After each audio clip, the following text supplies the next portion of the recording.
polls. We're taking a look at all the latest this morning. There are quite a few new ones out this morning. There's so much stuff going on. All right, Team Rising is here. We got Democratic strategist Andrew Feldman, Senior Director of Policy at the Conservative Partnership Institute, Rachel Bovard, all-star, friends of the show. Indeed. Great to see you both. Which poll should we start off, Crystal? I think New Hampshire. This one caught people's attention this morning. We've got a new poll of the New Hampshire Democratic primary. If we could throw this tweet up. This is WBUR. It's considered a pretty good poll. And Bernie Sanders has jumped out to a huge lead. By the way, this is a 14-point surge since December. Now, the other candidates, Biden fell off a little bit. Mostly were stable, though. Warren fell off.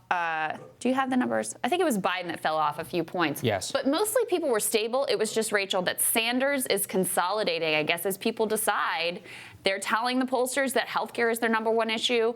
Climate change their number two issue. Bernie's the guy they trust on it. And so he is really consolidating as voters make their choice. Yeah. I wonder if this is going to make the mainstream media pay attention to Bernie now. I think they're finally being forced to confront this.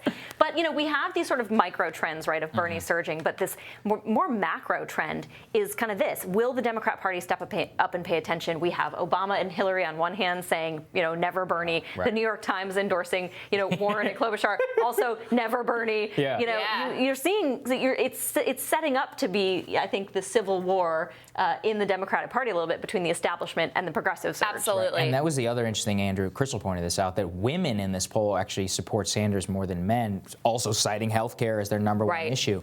I mean, he seems to be consolidating much of the vote of, I guess, anybody who cares about healthcare. I mean, we covered this before, I think a couple months ago. Even people with Biden, I mean, they all trusted Bernie, whatever it came to healthcare. I guess the question is with all this, is it enough to start switching votes in South Carolina? That's really the key. Look, if we have to see, look, we can have as many polls as we want. And I get calls about polls every day. You guys talk about polls every day. And they're fascinating to talk about. But the thing that counts is what happens beginning in 10 days with Iowa caucus and then a week after in New Hampshire. If Bernie wins both those states, absolutely, I think he'll start pulling off support in South Carolina. We saw that the Associated Press, great reporter down there, Meg Kennard, just wrote yesterday, and Bernie's been promoting this, obviously, that one of the Biden backers down there, African American, is now supporting Bernie. Look, is that part of a trend? We'll see. But if he can hold the numbers that we're seeing in the polls, and that's going to really test his organizing strategy. If he can do that and pull off wins in Iowa and New Hampshire, remember, we haven't seen for a long time people winning both Iowa and New Hampshire. If you can do that, well, here's I don't even know who the last person to do that is. Here's the thing that's interesting about that South Carolina flip, because this is not a particularly progressive official. She just describes herself as a moderate or centrist Democrat, but she said, she's decided Bernie Sanders would be the best for the people. What's interesting about that is, as you see this poll, the CNN poll yesterday that had the Bernie in the lead nationally, the Des Moines Register poll that caught a lot of attention that had Bernie in the lead in Iowa, first time in that poll that he had led in Iowa in this cycle or last cycle. There starts to be a momentum to this where people who are sort of craven politically and looking to take a little bit of a risk, but not too much of a risk, may start to see the way that winds are blowing and jump on board with Sanders. And I have to say, look, for Biden, he can get all the establishment endorsements that he wants. It does, outside of Obama, doesn't really make a difference.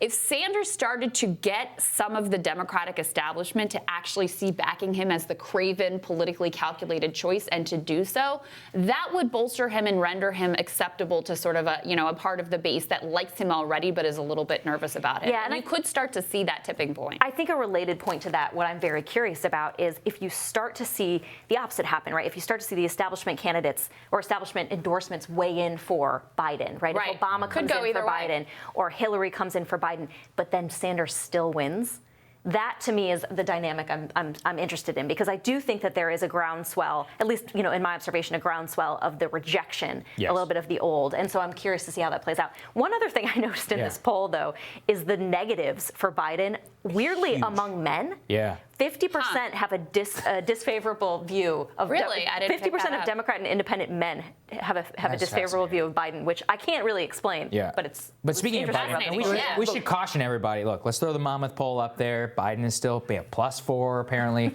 according to the last month. Sanders at 23. This is another national poll. Biden's up 2 in this one as well. So that number's and Bloomberg got 4 to 9%.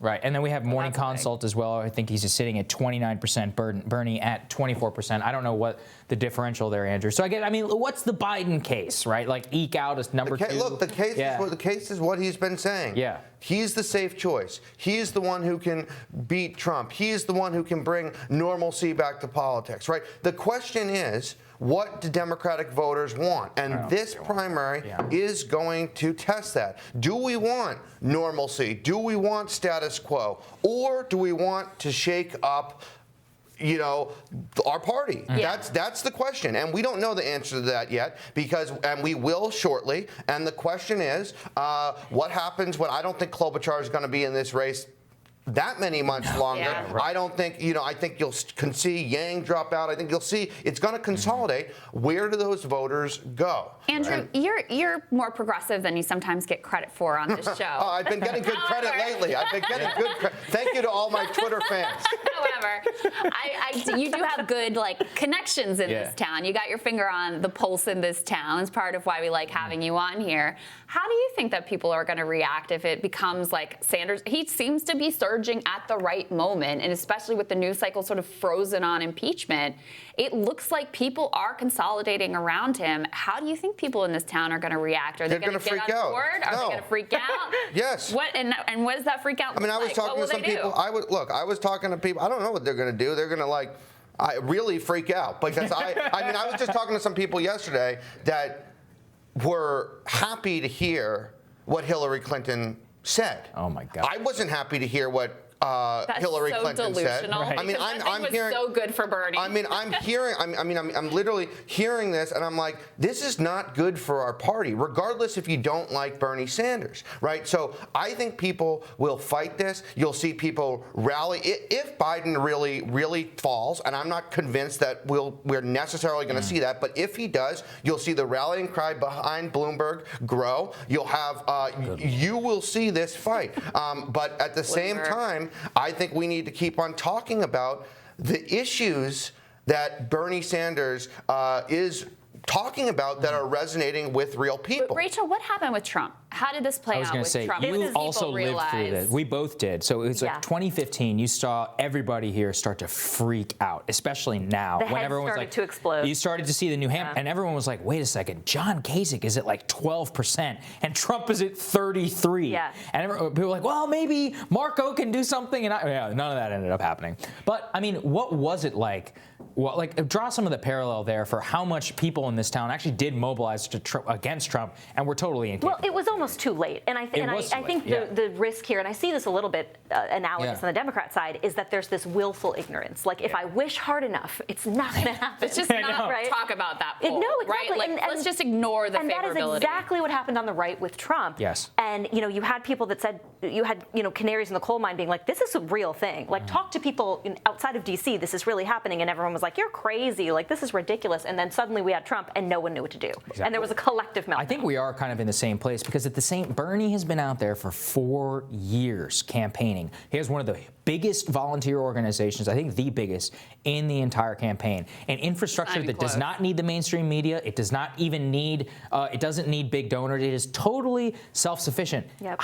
Andrew, they can't do anything to stop it. Realistically, they really can't. My biggest fear is that if Bernie gets the nomination, we Democrats, we shoot ourselves in the foot because we have issues personally with Bernie or whatever the heck it is, and we do not come together and beat Donald Trump. And if we do that, shame on us. Because if Bernie's the nominee, we got to get behind him. And look, people what we have to see if we start seeing is will the people who hate Bernie start spending real money against him in the primary? Well, they tried against Trump. I think this is the big risk for the Democrats here, is that it becomes so much more about a personality battle and like a corporatist battle of like who's going to control the party, and it stops being about the issues. And you saw that a little bit with Trump. We're still living through it, actually. Oh, totally. There is no soul of the Republican Party right now. It is fractured. It's an interesting moment that we are witnessing we saw what happened right now. And we have more we want to get to with you guys, so hold tight. We'll be right back after this. We're getting feisty this morning.